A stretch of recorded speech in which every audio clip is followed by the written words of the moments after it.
We are about 20 hours away from the legal tampering period opening, essentially the beginning of free agency. Kind of marks the start of the new league year in many ways. And I'm super stoked, man. It's always exciting, even when the Jets sign some like random defensive back. We don't even know who he is. Like those first notifications start to come in. Always super stoked. And we have some rumors, some speculation. Obviously, a big focus is going to be on what the Jets are going to do at quarterback. But the Jets did do a couple of things since the last time I did a stream. They made some smaller moves, none worth an individual video, but we can cover them quickly. They did not choose to pick up the tender on John Mechie, so he will become an unrestricted free agent. They could technically bring him back. They just didn't want to bring him back at the $3.5 million that he was set to make if they tendered him. So it pretty much shows that even if they do bring back John Mechie, it would be to be competing for like the last wide receiver spot. I think that's probably good news if you're Arian Smith, because there's going to be a domino effect. I expect the Jets to add multiple receivers. I would like them to add some sort of capable veteran that could be a wide receiver four, and then go ahead and get that wide receiver two with one of their first four picks. And then you kind of have Garrett, rookie, AD Mitchell, veteran, Arian Smith, like Isaiah Williams for special teams would round out the receiver room. But no John Mechie, he will not be a part of it. Again, unless they bring him back on a minimum deal. And they also re-signed tight end Jelani Woods, who was brought in off the Colts practice squad last year. Really didn't get a ton of work as a Jet last season. Obviously, he was in Indy when Frank Reich was the coach, so I'm assuming that's not a complete coincidence that Woods will be back. And if they do bring back John Beck, who I think they should, because he was, if nothing else, like he made a couple of key blocks on a lot of those special team explosive returns, did John Beck. So I'd like to have John Beck back as like, basically for that role, minimal fullback usage, tight end four. So I do think that their tight end room might kind of be set. I think tight end and running back are positions where I don't really expect much to happen with the Jets. Beyond that, it's pretty much the Wild West. I think that they could sign a corner for like to some more expensive money. I wouldn't be shocked. That's the one position where I think they're going to surprise us with the investment they could make there. I think that's a position that Aaron Glenn just has shown he doesn't want a lot of question marks at. Now, quarterback news. So we got some reports. This is Connor Hughes and Zach Rosenblatt. I listened to their latest Flight Deck podcast, and two names they both agreed on seem to be the favorite to lead the Jets from under center this year. That being Geno Smith. Man, uh, don't you just feel like time is a flat circle? Geno Smith back with the Jets after all these years would certainly be something. And Carson Wentz. Now, it's surprisingly enough, I do actually see a gap between the two of those. Neither one of them are leading you to the promised land. But man, I think if Carson Wentz is added, I think Carson Wentz might be signed shortly into free agency and everyone will be freaking out. It's just, it can't be the only thing you do, right? You can't just be Carson Wentz and then we're going to sign Drew Aller in the fourth round because or draft him in the fourth round. Then it's just a pure, straight up, unapologetic tank, right? If they do that, I don't anticipate them doing that. But Wentz, yeah, obviously he had a decent season back with the year, like right after COVID under Frank Reich in Indy, where he threw 27 touchdowns and 7 picks. But I watched some of the games where he stepped in Minnesota last year, and he looked like a shot fighter. Like he looked toast, man. Physically, his body has just betrayed him. Carson Wentz is not a serious candidate to lead your team for 17 games to do anything of note at all. I actually think he is like a standard deviation below the Marcus Mariota line. Wentz was, again, if he's brought in and he's like the QB2, it's not the end of the world, but most QB2s kind of stink. But you're talking about like 8 turnover worthy plays in only 169 pass attempts, a terrible pressure to sack rate. He can't move anymore. Just not the average at the target was minimal for him. Big time throws were down compared to the turnover worthy throws. The efficiency wasn't good. Got away with some picks that should have been added to his total of 6 touchdowns to 5 picks. So Yeah, Carson Wentz is dry cleaned, depleted, and starched in the year 2026. So he might end up being their new version of Tyrod Taylor, which is like a QB2 who maybe could spot you like 3 or 4 games before he gets injured himself. And then you're on to Bailey Zapp. Okay, if that's part of the plan and he's making no money, I'm not going to like throw a meltdown if Frank Reich likes Carson Wentz as his QB2. But yeah, if they're trying to win some games to save their job, I actually think they would need to do a lot better. And Gino is a player where at least there's some variance. Like there's a version of cope you can at least try and sell yourself with Gino that just doesn't exist with Carson Wentz because Gino last year was very very bad.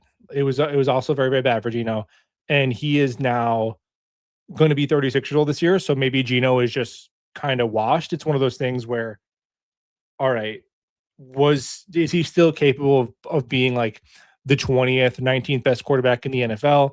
But the Raiders had the worst QB circumstances in the league last year? Or did Seattle get rid of him just at the right time? And then he also became washed, and the Raiders were a bad situation. And both of those two things combined are how you get the number one pick, right? It's hard to completely separate it. I didn't watch every single Raiders game, but I mean, obviously, he did not have a very good year. 17 interceptions to 19 picks, 26% pressure to sack rate is pretty tough. 14 big time throws to 23 turnover worthy plays is an upside down. That's an inverted ratio. You don't love that. Average up the target under 7. So is pretty much bad in every way that you could calculate quarterback play with Gino. But is there a chance that he could at least look like what he looked like in 2024, which was 21 touchdowns to 14 picks, pressure to sack rate under 20, big time throws plus 10 over his turnover worthy throws, average time to throw like 2.8, A dot over 7.5. Because if he could do that, then you're talking about, something of a Fitzpatrick, ironically, right? The 2015 Fitzpatrick season could happen if he looks like he did in 2024, where you play 17 games and then you look up and all of a sudden he's eighth all time in single season Jets, this or that. I mean, the 4,300 yards he threw in 2024 would be first, obviously, by a Jets QB by a wide margin. The over 20 touchdowns would place him pretty high. So, okay, that could be a quarterback you could show some growth with, evaluate your talent.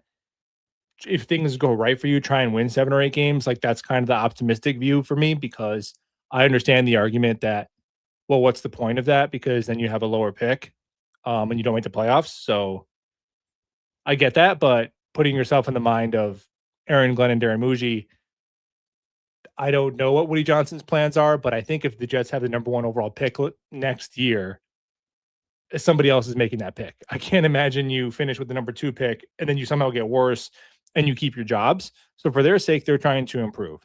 Regino Smith, you could sell it to me. I think that I wouldn't bet on it. I would say less than 50% chance that he gives you the 2024 year, and it probably looks closer to last year. But there's a chance. There's like a chance, whatever, 30% chance. There's some sort of chance where it's worth it, taking a shot, especially because he is released and he could sign for no money, 1 year commitment, no draft capital, no void years, nothing. And if nothing else, that's what the Jets really need to try and accomplish is find some of these options. I know Kyler's linked to Minnesota, so I don't know if he's a fit. Cousins doesn't seem to be much smoke there between him and the Jets. But yeah, one of those options where you're not giving up any draft capital. It's not impacting your cap at all in the future. That's like one of the big things that Gino does check.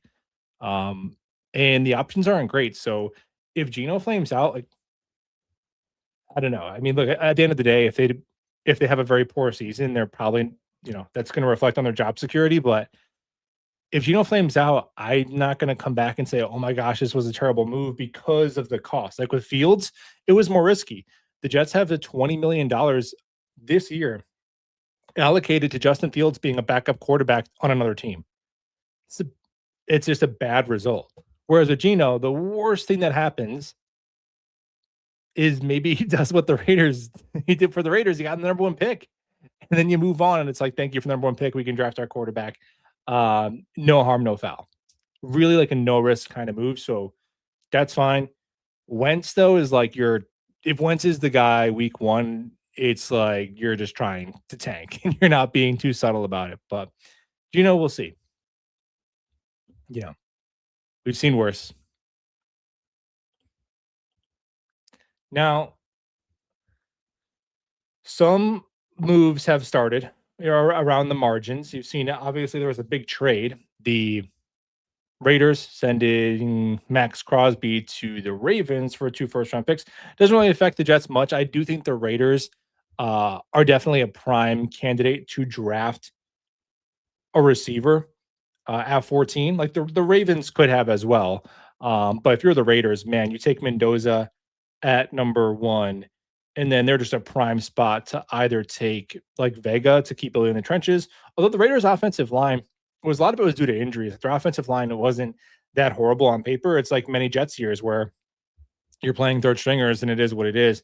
But yeah, man, to go ahead and get Mendoza at 14 and then go grab like a Makai Lemon or even if a Carnell Tate is there, just seems like a no brainer from the Raiders' perspective. So I think it lessens the chance that a Makai Lemon or a Carnell Tate will be there at 14. I think that is really the only way that impacts the Jets.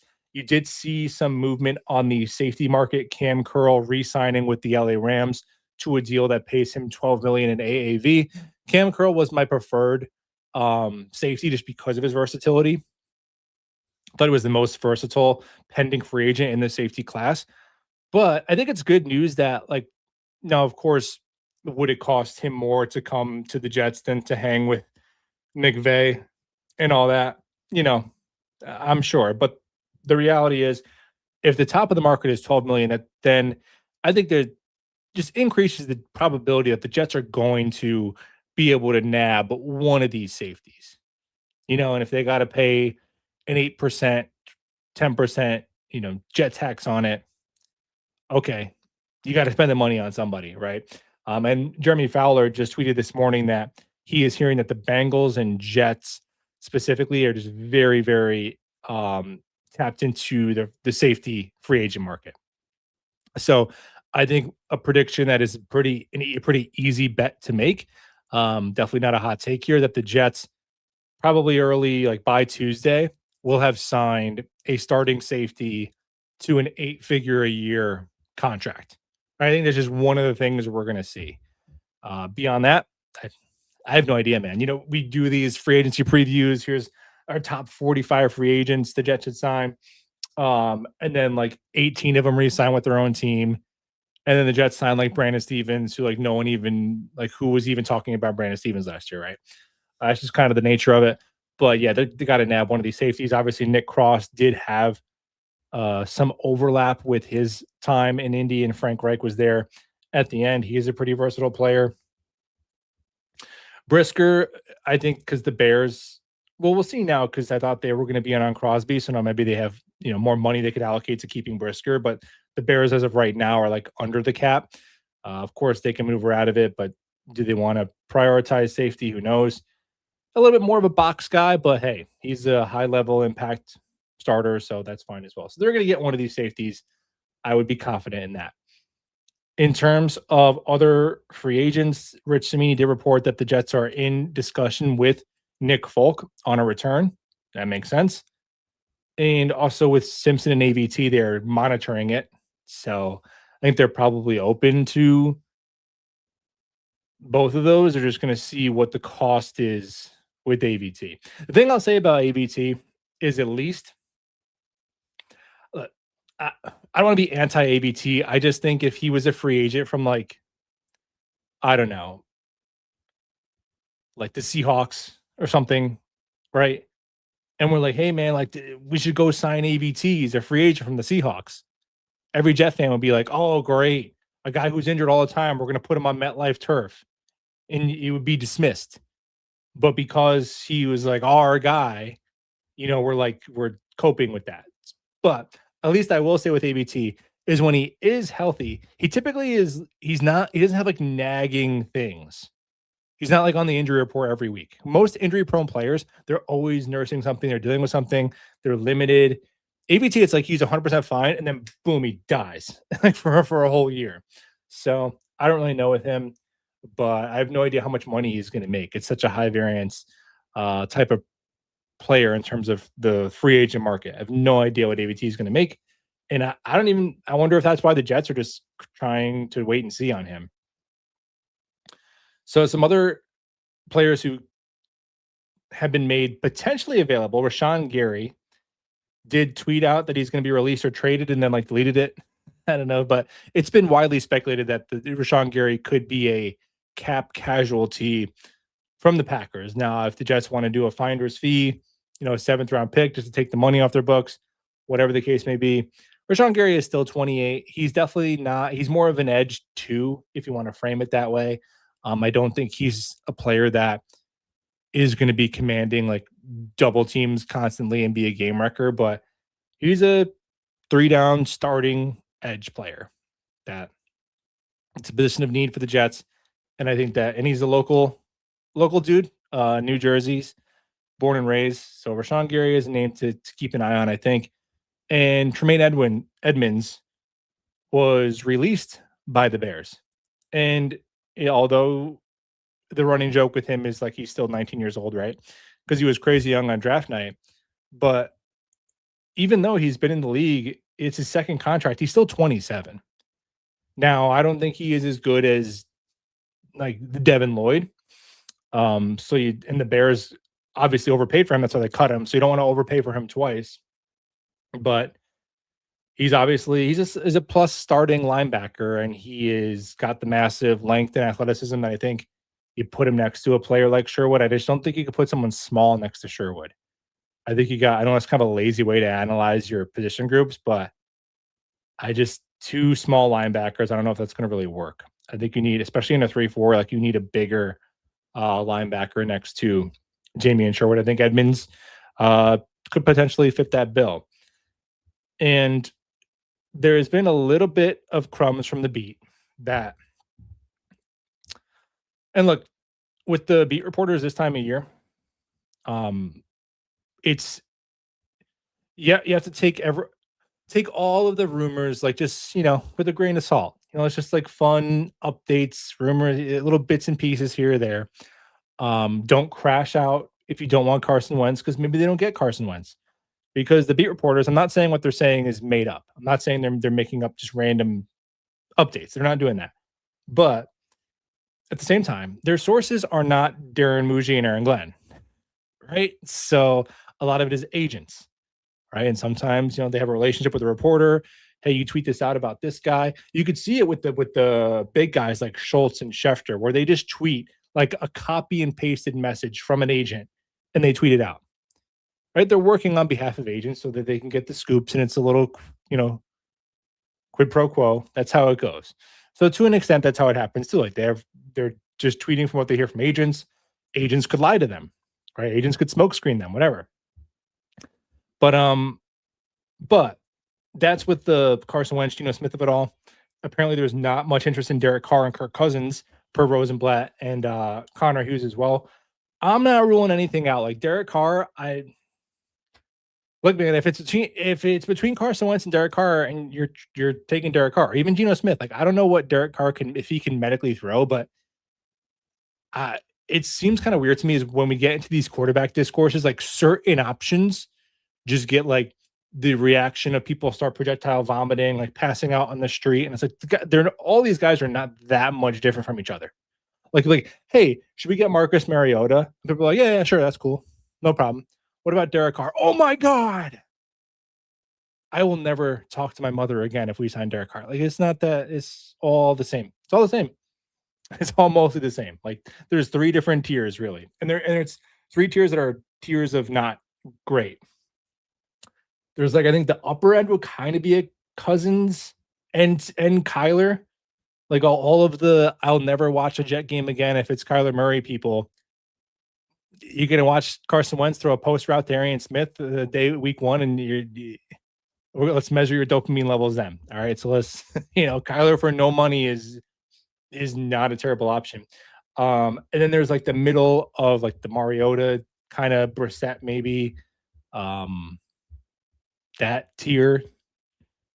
I would put Derek Carr like in that tier probably. Gino probably in that tier.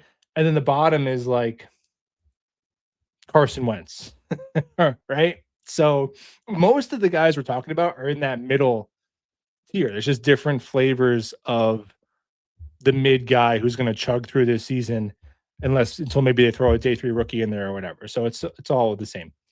Um, Now I forgot what the heck we were talking about. Oh, so that's on the QB end of it.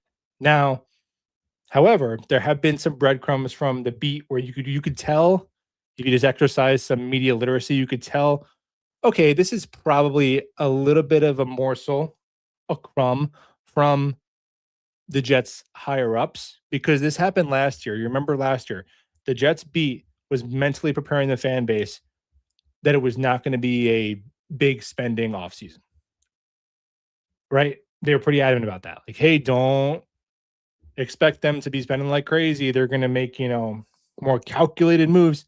Same kind of things are being tweeted right now. Now, although they have a ton of cap space, like we'll kind of get a sense of how does Woody Johnson view Glenn and Moogs?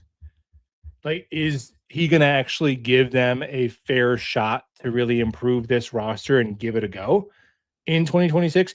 Or is Woody Johnson just see Aaron Glenn as an interim coach and they're just going to take a double tank on the chin and enter next year with the number one amount of cap space, hopefully a number one pick and 3 other first round picks, and use that to attract the next head coach? Now, that would be kind of a dick move to just lay a head coach out to pasture for a whole year. If you were going to do that, you probably should have fired him.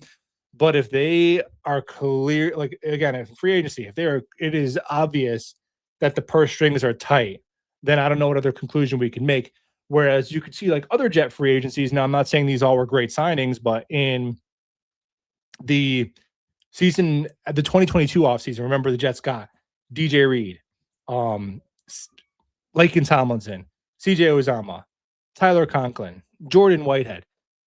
Now, some of those hit, some of those didn't, but those were like 5 pretty significant contracts to immediate starting players. And now with how the cap goes up so much every year, even 4 years ago, like how much money they made at the time was a lot. I think Laken Tomlinson was like 14 million a year, right? CJ Uzama and Tyler Conklin were at one point both top 10 highest paid tight ends. DJ Reed was like a $13 million deal, right? So clearly that was an offseason where Woody said, okay, go build this thing up. So whether they get the guys we want, the guys we didn't like, guys we talked about, guys we didn't, we're going to be able to know if the dollars make sense enough to say, hey, the ownership is actually giving these guys a fair shot. And they should. They should, because if not, then you should have fired them, right? You got to let them actually use some of the resources they traded away from last year. They shed some money. You got to let them cook and see if they can whip something up here. It's only fair.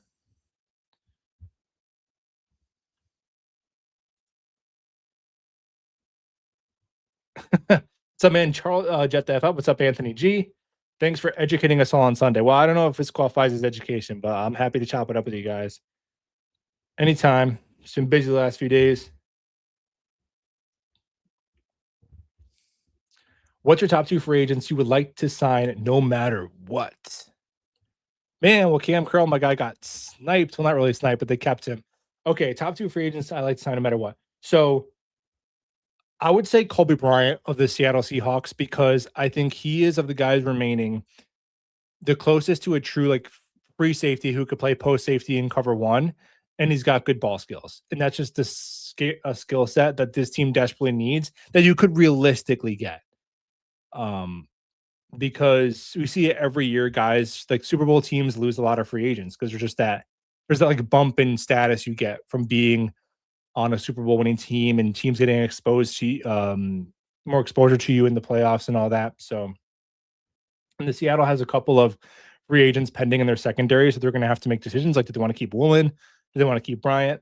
Obviously, they paid Witherspoon. They're going to have to pay Nicky Manwari eventually. So We'll see how he fits into their pecking order. But Kobe Bryant, young enough, durable enough, and just the skill set the Jets really, really desperately need is that post safety to play in Aaron Glenn's cover one heavy defense, which I imagine it's going to be cover one heavy like it was when he was calling the shots in Detroit. And it was at the beginning of last year too, until they realized that they just did not have the secondary players to play as much cover one. That's number one. My second free, like being realistic, I just don't think the Jets are going to be like in the Linderbaum, Alec Pierce. Again, if you're, I don't think actually don't think the Jets are going to sign a big like even middle tier receiver like even a Dobbs. I think I think heading into the draft, we're going to be underwhelmed with the receiver room, but I think they're going to spend a high pick on a receiver and it'll end up being probably fine. So I'll put past those guys, although I would overpay Linderbaum. I wouldn't like what, dude. Like again, if you can get like a truly like I don't know if he's elite, but he's an excellent player. Um, then just like say, you know what, we're gonna have one part of our team that's like really awesome. If you're gonna have one part of your team that's really awesome and it can't be quarterback, next thing I'll pick is offensive line. So I would be willing for the Jets to do the CJ Mosley overpay for Linderbaum. Um, but something more realistic, I would say after Kobe Bryant. Hmm, I would probably say Leo Chenal, linebacker, Kansas City Chiefs, because he's. I think he could play. I like that he just has that like old school linebacker kind of aesthetic to him too. Look like he'd be one of those guys that would wear like the stretcher thing on the back of his head. I like that he's bigger. And he has just been a consistent like 3 down plus starting linebacker who just played for a really good team. And like if you look at his analytics, it looks like he's good in every single phase of the game. Maybe not elite at one thing, but yeah, I think if you could give me those two, where you're getting two guys off their rookie contract who fit a position of need and like stylistically within that position, a skill sets of need for this defense, who you could sign them to 4-year contracts and they could be here throughout the 4 years. Yeah, that's probably where I'm starting. Is to get those proven commodities on defense and then improve the offensive, talent with the draft. Go ahead and take Vega at 16, take a wide receiver at 33. Those would be my two. Leo Chenal, linebacker, Colby Bryant, Seattle. Carson Wentz season. Yeah, what's up, John?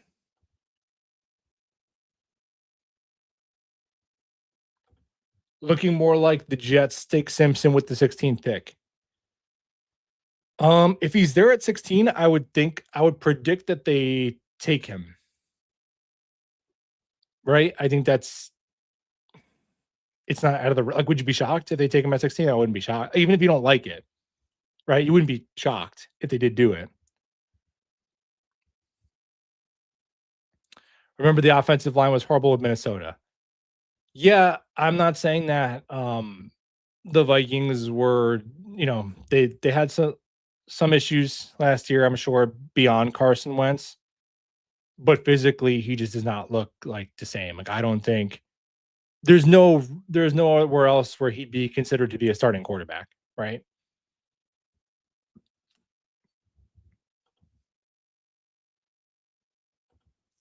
Low key, I don't believe any of these rumors because I feel like Moogs works in silence and doesn't let things leak.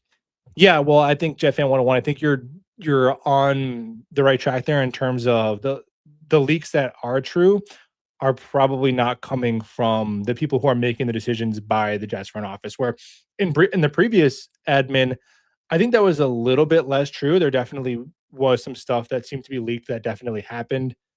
Um, who it was, whatever. Wasn't Rex Hogan, right? Wasn't he like supposedly the leak? I think LaFleur MLF was he was chatty, right? You could always tell with how well certain guys are covered by the reporters. You could tell who was giving them some cheese.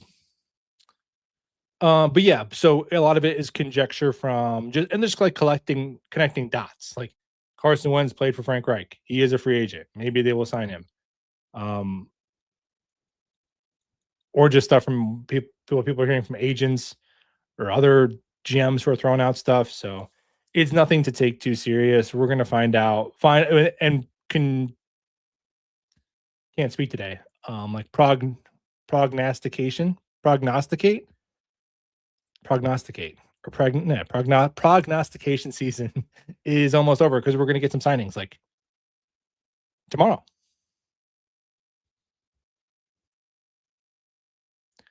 We're gonna end up with Geno Smith. Yeah. Oh man.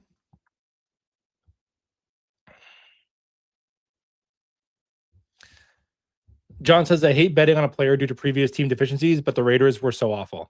Yeah, I think it would be easier to do that if Geno was 31 and not like going to be 36, right? Because it's like, oh, did he just happen to get kind of washed? Because that's about the age, unless you're like a Hall of Fame level quarterback, like these Drew Brees, Aaron Rodgers types, you could go to like 39, 40, putting up, being really good. Tom Brady, obviously, in its year of his own with that. But typically around 36 is kind of that magic number for average quarterbacks where that's that wall for them. But the Raiders, yeah, they were probably the worst QB situation in the league last year because of their offensive line injuries. They traded their only good receiver in Myers, and their coaching staff was terrible. I mean, we saw Kenny Pickett out there, and that's it did not get much better. But there's also it's like okay, but just because the Raiders were bad doesn't mean that Geno Smith would have been good in different circumstances. We really don't know. You're hoping he could be what he was in 2024, which is again like a starter, but a lower tier starter.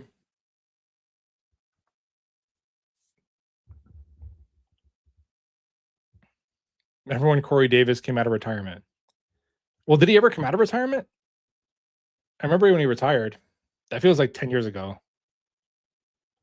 Go over Derek Carr's stats and injuries over his career. Still don't get why Derek Carr isn't a solid dart throw veteran.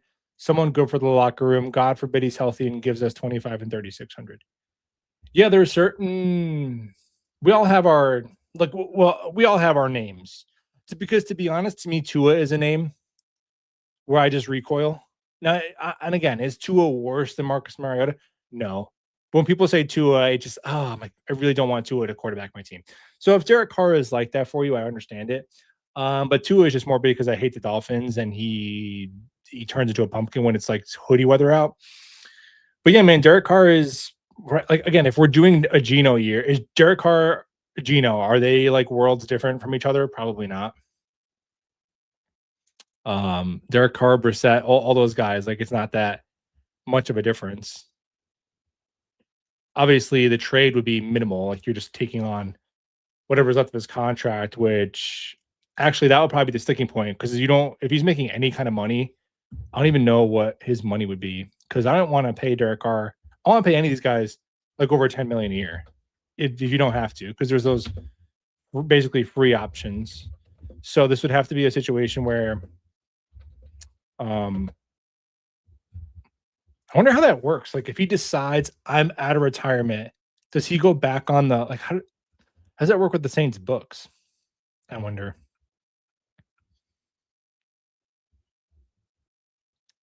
Because obviously right now he's not showing up on their books because he's retired.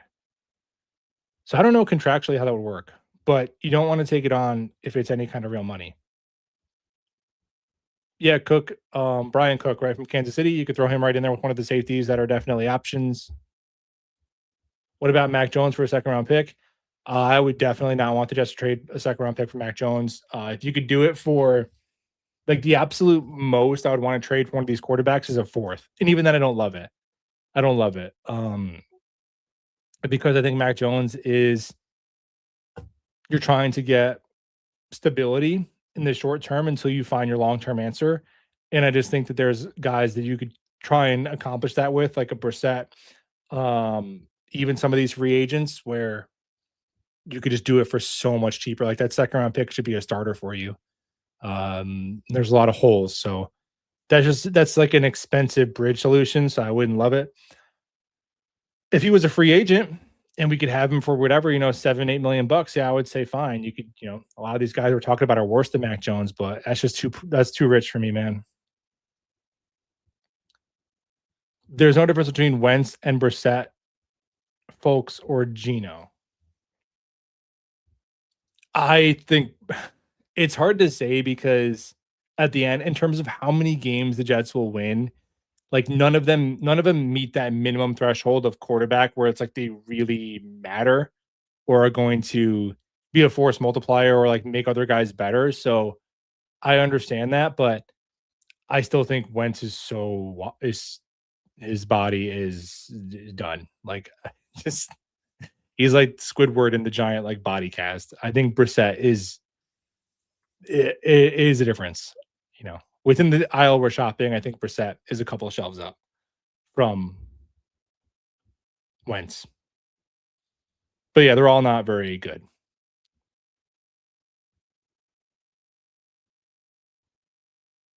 Tired of scoring 16 points a game. Yeah, I mean, I think the last time we even scored 20 points or more a game was the Fitzpatrick year. It's pretty crazy. Thanks, Chris B. Says hit the like. Yeah, it's cool if you want to hit the like or the thumbs down because it's an option as well. Yeah.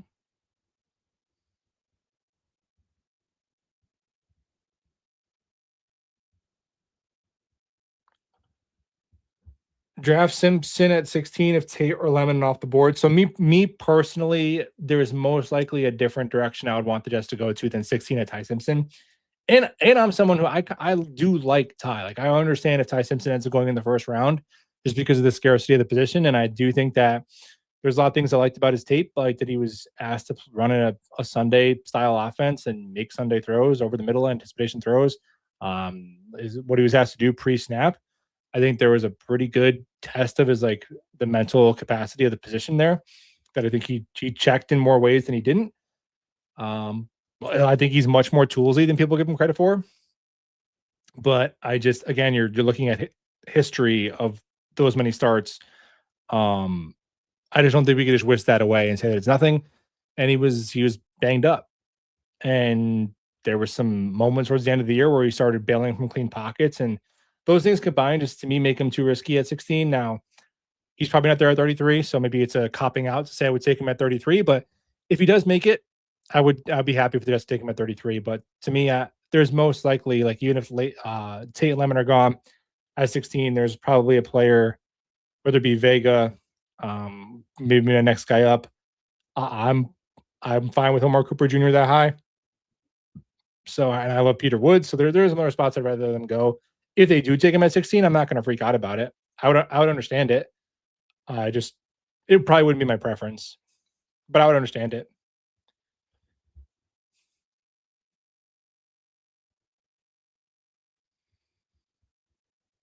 Darnell Mooney. I forgot about Darnell Mooney. Darnell Mooney is nice. I've always liked Darnell Mooney.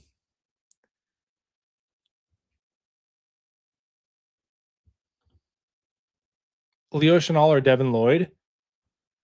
You know, I would probably say Chenal because I think he's going to get a tick less money, and Lloyd really put it all together for 1 year, and he was better. Like Devin Lloyd was better this last year than Leo Chenal has ever been in any year, but I think Chenal has been more consistent. Whereas, like, okay, did you happen to put it all together in your contract year, and now you're going to get, you kind of worry about that. But they're both awesome. I would welcome either one of them. Boye Mafe, yeah, there's some decent free agent edge rushers. Jalen Phillips, the injuries have to be concerned there. Adowe, Boye Mafe, and then there's the one from the Chargers whose name is escaping me now. Adafe Owe, right? I think. And Boye Mafe, yeah, I'd be down. Because even if they draft an edge rusher at 2, then your entire edge room is just McDonald in that set and a rookie. So there's gonna be a lot of snaps to be filled beyond that. We haven't really talked about AVT. I don't know. I don't want to be the anti-AVT guy. It is what it is. If they sign him, cool. That's fine.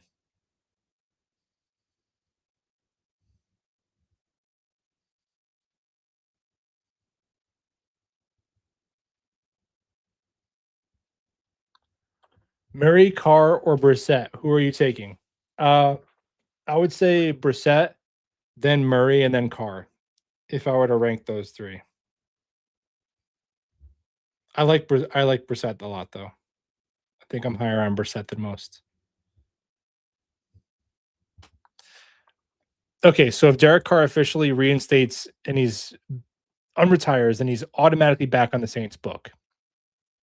Okay, so then if you're the Jets, you're like, hey, here's a seventh round pick, and you eat 60% of his money because no one else is, otherwise you're just gonna have to cut him.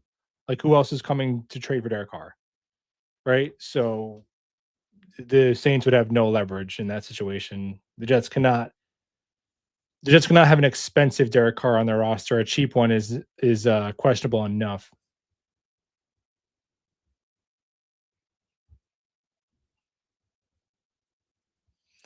Murray, it's at vet minimum, characteristics aside, would give us the highest upside. Yeah, I mean, this look if Murray go, I'll put it this way: if Murray goes to, if you just take the Jets out of it because you're like Kyler Murray on the Jets, that will be bad, and that's not terrible logic. Um, but let's just pick a different team, like a normal team.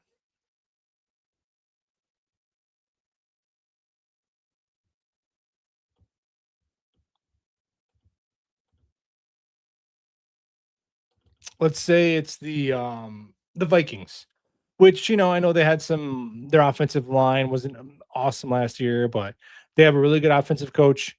They have two dynamite receivers. Like they're a solid quarterback infrastructure, right? If you just pictured all these quarterback options and said each one of them could go to the Vikings, which one do you think would do the best? You'd probably say Kyler Murray, right? So I don't know. Our Vikings fans like, oh my god, if Kyler comes here, everything we've worked for, everything we've built will come to a crashing halt. Right? No, Kyler will probably do good. Like Kyler will be a comeback player of the year betting like odds favorite if he, goes to Minnesota. Because if it's an honest competition, he will beat out JJ McCarthy by the second day of camp. So if you look at it from that perspective, like, is there a disagreement? Like sometimes you gotta take the Jets out of it. You gotta be able to look at the forest or the trees. It's hard to do.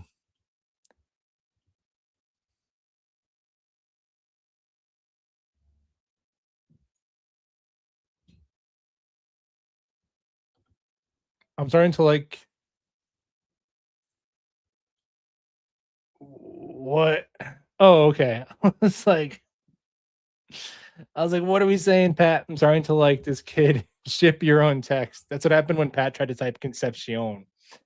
Yeah, dude, Concepcion is electric. Now it's like, well, he drops every pass. It's like, dude, if you look at his drop percentage, he dropped like one more pass than some of the other guys. If he drops one less pass, his drop percentage would be under like 7%, like with the rest of them. So that's still it, but he still has the higher drop percentage. It is what it is. That's a negative to him. So, but Conception is so electric. He can threaten vertically so immediately. He's crazy dynamic with the ball in his hands. His quarterback needs to be. I mean, it's not even the quarterback's fault. It's whoever started that. That's the best they could put out there from A&M. Like it was so bad. So bad. Like, and I don't even think Julian Sane is some amazing quarterback, but like you could just taking other receivers from this class, like Colonel Tate having Julian Sane versus I don't even know what the guy's name. What's the guy's name from the Texas A&M? I watched him enough. He was terrible. He was so bad. There was so much meat left on the bone with Concepcion there that he is. I like I like him a lot. I think he could have produced a lot more if he had normal quarterback play. You have to kind of like. I think stats are tough enough in the NFL, but comparing college stat to college stat, where it's like, dude, there's so much more variance in college from one college situation to another than it is um, with the NFL because of the wide range of talent, of schedule, of just weird schematic things guys are asked to do, like watching Keldrick Falk and they're running a 3-2-6 defense. So he's a 4-eye, but he also is responsible for edge containment. And it's like, well, okay, I don't know what to do with that, man. Like, I don't know what to do, Keldrick Falk. I don't know if you're good because your defense was made up. Clemson too, like TJ Parker and Peter Woods. Like, man, I wish they went to a team that just was normal. Get a better read on them. So do you get 16? Eh, that's my reaction to that. Like, I don't really have a strong reaction to that either way. Like, I'd be like, okay.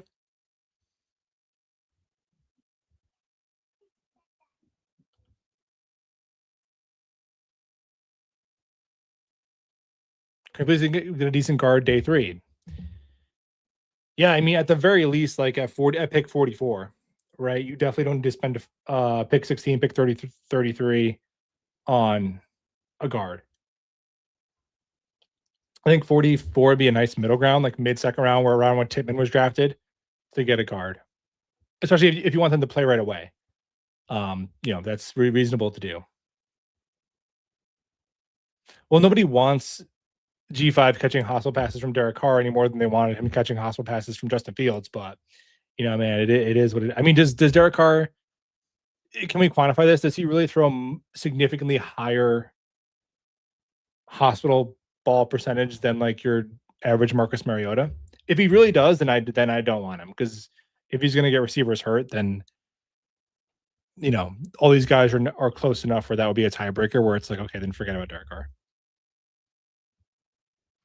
Can Kyler throw between the numbers? Yeah, I mean, it's his height is a limiting factor in that regard, but it's not off the menu.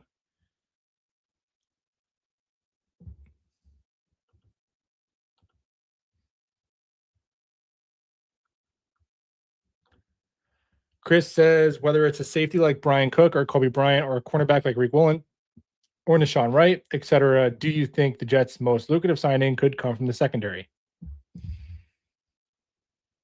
Yeah, if I had to bet, their most lucrative free agent addition will be a safety.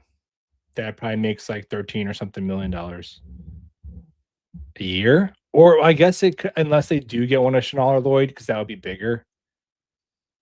So I would not say corner though, because are they really going to sign like a $15 million a year corner and then just tell AZ Thomas to go,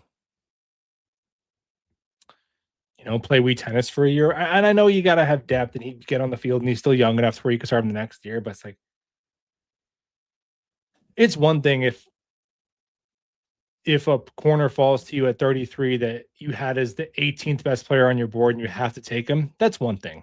Then you know what, AZ Thomas, it is what it is. Brandon Stevens will move on from him, and then you got to take the talent in the draft. But to go and get an expensive corner in free agency with the way this roster is currently constructed would just seem like weird roster construction priorities to me, to be honest. So I'd say safety rather than corner for sure.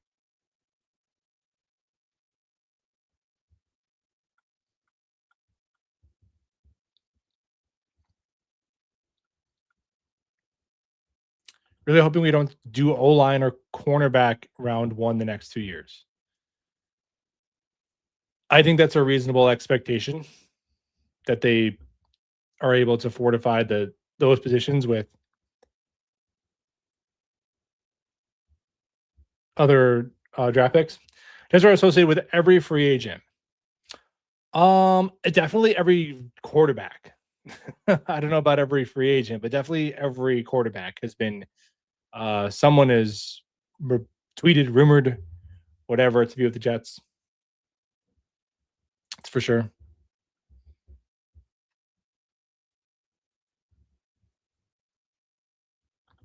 We gave up 36 touchdowns and had 0 INTs last year. Is that really wow? Yeah, I remember the stats at the end of last year. Like if you just piecemeal together all the quarterbacks who played against the Jets, would just be like an MVP season on its own. Do you think our pass defense will likely be our team's priority with our mountain of assets this offseason, especially with a former DB as head coach?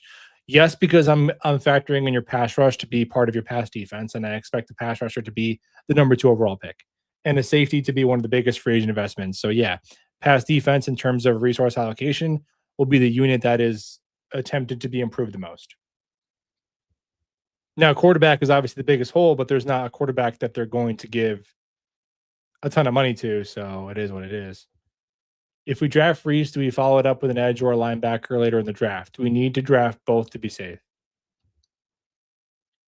Well, if the Jets draft Reese at 2, now it depends on free agency, but let's just say the draft is today and the Jets take Reese. Okay. Will McDonald is still not a player that you can expect that's going to play like over 70% of the snaps, right? I like Will. I still believe in his pass rush upside. I think he can be an awesome pass rusher, but this Will McDonald's run defense is not to the standard where you could play him like true edge starter reps. He's kind of in the middle where he's not going to be just like a DPR, just like, he's not going to be like a Jacob Martin where he's out there 30% of the time. He's kind of in between. Then Reese, okay, even though he's a second round pick, he's a rookie. So, and if he's doing some hybrid stuff where sometimes he's playing off the ball, well, then when he's doing that, someone else has to step in and play edge as well.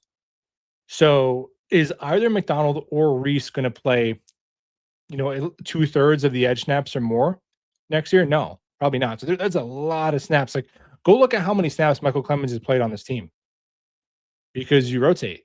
So I think, they would need like a third edge that they could trust to play a lot of snaps. So, like, I don't know if we got like Kwity Paye, was around when Reich was the OC or when Reich was the head coach. I don't know how much that matters because now he's the offensive coordinator. So but even like a Leonard Floyd who, hey, can you come give us 40% of the snaps, right? As an outside linebacker, something. Because if it's just a rookie edge and McDonald and like randoms behind them, it's not going to be a good edge room. It's one thing when you have TJ Watt, prime TJ Watt, who plays 89% of the snaps. Okay, then your depth doesn't matter as much. But a rookie and McDonald, there's just a like starter at edge means it's such a relative term. It's like offensive line. Here's your starter. They play every snap. Like Arvell Reese and Will McDonald, how many edge snaps are they playing? You would need another edge that's almost starting caliber. With Bernard running a 4.4, is he a real option around 2? Hell yeah. Jeremy Bernard at 44, I would love it. If Glenn can't go 3-3 in our division next season, he's got to go. This 0-6 every season has to end. I think that would be very good. 3-3 would be very good. When's the last time you won 3 divisional games? It was probably like the Fitzpatrick year, maybe. It'd have to be, right? Yeah, double dipping at edge, like edge at 2 and then in the 4th round. Yeah, I could see it. It's supposedly a deep edge class.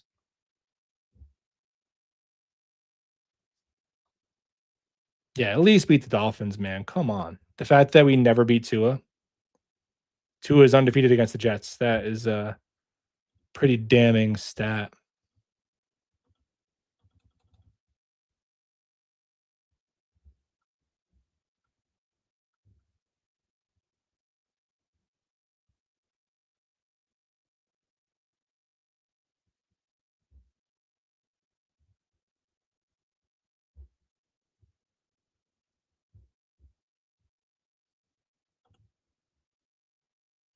But I'll leave it there. Appreciate you guys hanging out. If you want to hit the thumbs up on your way out, that'd be cool. We'll be talking Jets tomorrow night with Dylan Turman. We'll be on the channel, and we'll be hopefully reviewing some signings that the Jets have made. Go Jets.